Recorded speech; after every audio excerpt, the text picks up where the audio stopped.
ini pemahaman saya. Ini subur.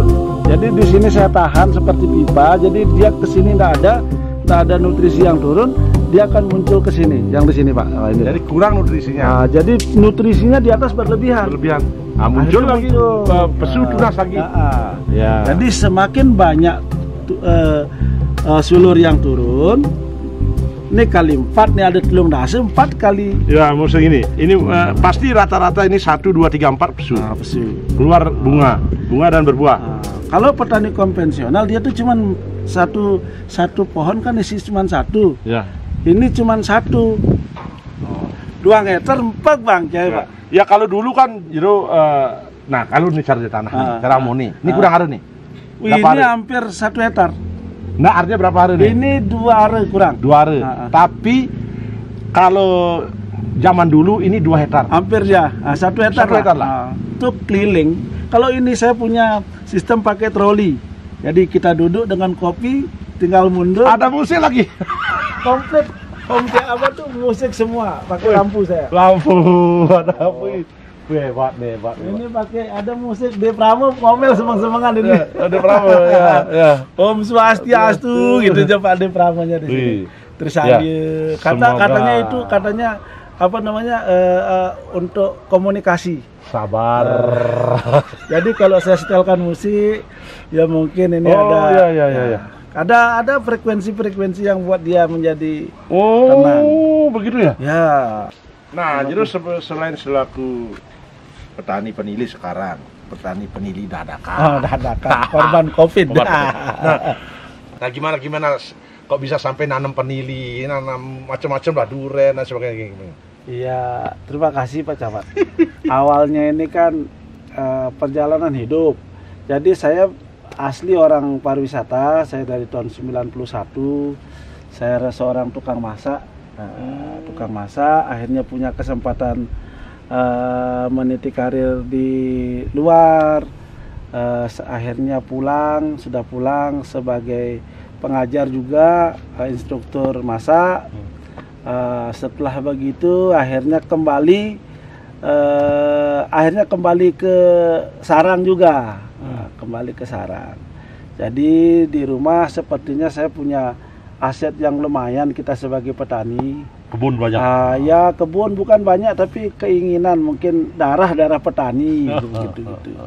Jadi kenapa saya milih petani panili? Di sini ada historinya. Orang tua saya dulu petani penili sekitar tahun 80-an. Iya. Tahun 80-an Tajun Batu Ngadeg itu kan benar-benar menjadi sentranya panili. Nah, cuman sekarang panili inspiratornya itu Pak Wayan Keder. Pak Keder. Pak Susana. Itu Pak Susana juga bapaknya Pak Susana. Jadi panili ini sebenarnya tanaman yang sangat mudah untuk ditanam dan hasilnya juga sangat maksimal. Tentunya sekarang di era sekarang ya semuanya juga harus dikelola. Konvensional sudah tidak zamannya lagi. Model-model generasi saya yang takut ular. Jadi mending kita bikin dengan teknologi sambil juga baca-baca karena di luar sana juga banyak orang hebat yang bisa kita ambil ilmunya. Selain panili, saya juga jadi nutrisinya saya ambil dari ikan. Saya ikan nila, saya ambil 25.000 ekor. 25.000 ekor? Ya, 25.000 ekor. Pak mau goreng silakan kita ambil nanti. Ada tinggal saus saja. Limbahnya bagus untuk? Itu luar biasa. Jadi kalau untuk panili, untuk tanaman nggak ada ngalahin dah. Karena setiap saat kita kan ngasih makannya itu udah langsung di sini. Ini kan sudah otomatis dah. Jadi kalau kita buka palop itu udah langsung ke masing-masing. Ngecor main. Airnya langsung ya? Langsung ke serabut. Jadi ke serabut. Jadi ini udah sebagai perhiasan saja sebenarnya yang di bawah. Karena nutrisinya semua diambil dari sini. Jero. Tahun berapa nanam dan berapa awalnya nanam nih berapa? Saya nanam tahun kemarin 2019 ya. 2020 bulan Desember akhir. Berarti setahun ini sudah? Setahun persis. Ini pun dengan sulur pendek, jadi dengan sulur yang paling, dengan bibit yang pendek sekali. Akhirnya seperti begini. Kalau sulur panjang? Kalau sulur panjang, saya sebagian orang menyukai sulur panjang, tapi buat saya karena nggak yakin yang panjang itu munculnya di atas. Oh, bisa di bawah juga? Bisa di bawah kan percuma saja Pak. Jadi berapa tanam ini? Berapa tanam? Tanam untuk sekarang ada sekitar mungkin 2.400 dengan tajar sekitar hampir 300-an lah. Oh, berarti ini satu tajar ini 8? 8. Ya. 8. Maksimal sudah? Maksimal karena tajarnya saya buat besar dengan jarak yang juga sudah cukup. Nah, sekarang dari sini apa Jero sudah ngembangin ke tempat lain? Kita kan banyak punya tanah. Iya, saya sudah kembangin juga. Intinya ingin menginspirasi saja lah. Jadi, bukan inspirasi, ini juga udah mau ngasilin ini. Ya, tapi ya asli saya material loh, komersil. Karena saya nggak mau kalah dengan kakek saya dulu. Zaman sudah berbeda, tapi istilahnya lain koki, lain masakan lah. Jadi Jero begini. Nah, kalau menurut estimasi Jero, dalam satu tajar 8, ini kapan berbuah dan berapa kira-kira dalam nyumun dana yang pertama? Yang pertama saya estimasi kilo? Yang sudah ada ya. Satu tajar. Satu tajar dia bisa sampai 10 kilo. 10 kilo, ya. 10 kilo. Karena hitungannya ini bisa 4. 4 ya. 4 masing-masing 4. Nah, 1 kilo itu isi 1 kilo itu isi 1 kilo isi 7 renci ya. 7 renci ya. 7 renci. Tergantung sehat tidaknya. Tapi ini sangat sehat. Jadi 7 renci kali 20, 7 kali 20. 7 kali 2 120 ya. 120 dibagi 7. 7 kilo 7 renci. Jadi lebih dari sekilo. Jadi asumsi yang sudah pernah berhasil ini sampai 20 kilo. Iya ini. Satu tajar. Tapi enggak panen perdananya. Enggak, pertama pasti sekitar 10 lah. Ya, 10. Karena nanti akan kembang nih. Iya. Cara gungan. Nah, jemakang sial-sialnya 5 kilo. 5 kilo panen awal. Berapa kali per kilo? 300. Kali berapa per kilo? 250 lah. Nah, ada bos tinggi jadi 200.000 lah. 200.000 kali 5 kali 1,5 ton loh. 1,5 kali 200.000. Udah pasti itu. Wih, beli juga tuh. Ada cukup anggaran. Yakin mita cukup. Orang kaya baru. Tapi paling tidak ini sebagai ngetang beli tua. Betul. Mitanya. Nah, tapi seperti itu. Wih, ya, berarti ini nih. Jadi kan tidak ingin kaya sendiri. Ya. Nah, tidak ingin kaya sendiri. Niki harus disampaikan, dipublikasikan, diinformasikan kepada nyamu Braille, sanak saudara. Inilah sesuatu yang bisa menjanjikan. Ya. Jadi tiang pemerintah cuma, wih begini, nanti akan paling tidak hal-hal yang bersifat penjelasan, penerangan yang bisa memberikan motivasi terbaik buat petani, dia akan sampaikan kepada Bapak Bupati.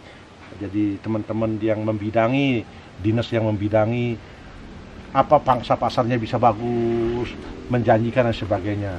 Jadi harus jangan sendiri aja. Sudah siapa yang inspirasi? Oh, di sini saya sudah setup banyak kebun, banyak orang, dan juga banyak teman rekan-rekan dari Singaraja datang ke sini. Karena buat pemahaman saya, rezeki tidak pernah salah alamat.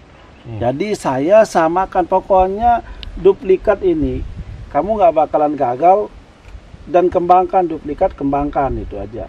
Yang jelas ini udah beberapa orang di kampung kan kayak beli madi, saya yang setup itu kebunnya. Semuanya saya yang setup di Madianai, saya yang setup. Jadi siapapun ke sini, kadang saya kasih bener samakan, silakan, rezeki kamu pasti nggak sama dengan saya. Jadi saya nggak takut. Sekarang, jadi harapan Jero kepada pemerintah dengan situasi pandemi kayak gini. Apa yang Jero harapkan dari pemerintah untuk bagaimana nanti ini bisa pangsa pasar bagus, memberikan efek bagus pada pemerintah, kan ada pajak dan sebagainya masuk, gimana? Kalau buat saya pribadi terlalu naif saya bilang bahwa saya harus melimpahkan semuanya ke pemerintah. Jadi intinya kita dulu Kita dulu berbuat, lakukan dulu, dan sehingga pemerintah itu dia tidak terlalu berat untuk memasarkan. Kalau kita bikin sesuatu yang bagus, pemerintah rasanya tidak terlalu berat untuk memasarkan. Terkait pajak, ya normal lah. Ya kalau tidak bayar pajak, ya tidak bisa membangun. Tapi sekarang dengan ada ini kan pemerintah mendapatkan sesuatu yang kalau sekarang pemerintah seperti begini, saya ada beberapa kali dihubungi dari investor mau nanyakan kapan berbuah, saya yang ngambil sampai teknik pengeringan juga sudah mau di training, ya harapan sama pemerintah ya pemerintah punya fungsi masing-masing, dia tahu persis apa yang harus dilakukan, terutama pemasaran ya, pemasaran yang harus benar-benar kalau sumbangan pupuk atau apapun itu ya biasa-biasa saja, tapi pemerintah punya peran penting juga di sini. Luar biasa Jero nih. Jadi ingat nih, ini kayak ini nih. Ini apa nih? Ini air untuk penyiraman. Jadi ini penyiraman. Jadi saya otomatis valve-nya dibuka, dia akan langsung ngisi ini. Ya, itu. Jatuh dia. Langsung ke sini dia akan menjadi lembab. Orang dari bawah aja biasanya tuh. Ya, tapi dia itu di sini kadang udah tidak ada. Nah, seperti ini. Ini kan sudah tidak ada nih. Ya, mati dia. Ini dia tuh akan semakin tetap saja karena nutrisinya semua masuk di sini. Akarnya di sini masuk. Ya, semua nutrisi semua di sini. Gitu ya. Semua bercabang. Wih, Pak Ali. Nah, Jero selain selaku petani penili sekarang, petani penili dadakan. Dadakan. Korban Covid. Nah, ini informasinya dari keluarga juga. Ini kira-kira kapan Jero akan buahkan ini? Saya buahkan bulan Juni depan. 3 bulan lagi, Juni, Juli, ya paling tidak Agustus sudah saya buahkan. Agustus, terus kira-kira panennya kapan? Berarti ya Juni depan, 2001. Jadi targetnya 2 tahun kita sudah bisa. Ini sudah siap ya? Ini kan sudah siap nih. Nah, nanti dulu Pak Camat, itu kan ada sedikit ikatan. Ini rumus apa ini? Ini rumusnya. Jadi begitu nutrisinya bagus, saya ikat dia keluar di sini. Ini nanti berbunga. Ini kalau sudah mau bunga saya buka, jadi ada nutrisi. Begitu ada nutrisi dia langsung kembang. Dulu waktu konvensional dilayukan semua 2 kali mati. Sekarang ini tidak boleh mati nih. Ini harus tetap ada airnya. Nah, betul. Cuman ini yang harus di. Nah, ini. Jadi sudah pernahkah berpikir tentang panili itu terkaitan dengan busuk batang? Ya. Nah, ini kebenaran bukan busuk batang Pak Camat. Ini terakhir kami punya aktivitas pengikatan. Nah, karena ini dapat digoyang, sempat digoyang, ini busuk dia. Maka mestinya kenapa tidak dipotong? Coba dipotong sekarang aja. Ini karena tadi. Ini kebetulan Pak Camat datang dipotong. Ya. Jangan dibiarkan. Baru. Jadi hancur hancur susu sebelanga karena nila setitik. Itu nilainya banyak Pak. Nanti kita cari nilai nanti. Kita cari nilai. Luar biasa nih. Luar biasa Jero. Jadi mudah-mudahan apa yang Jero harapkan, seperti apa yang sering saya katakan, kita sebagai manusia di dalam hidup ini hanya berusaha. Betul. Berusahalah terus Jero sampai berhasil. Betul. Sukses Jero. Terima kasih supportnya Pak Camat. Terima kasih.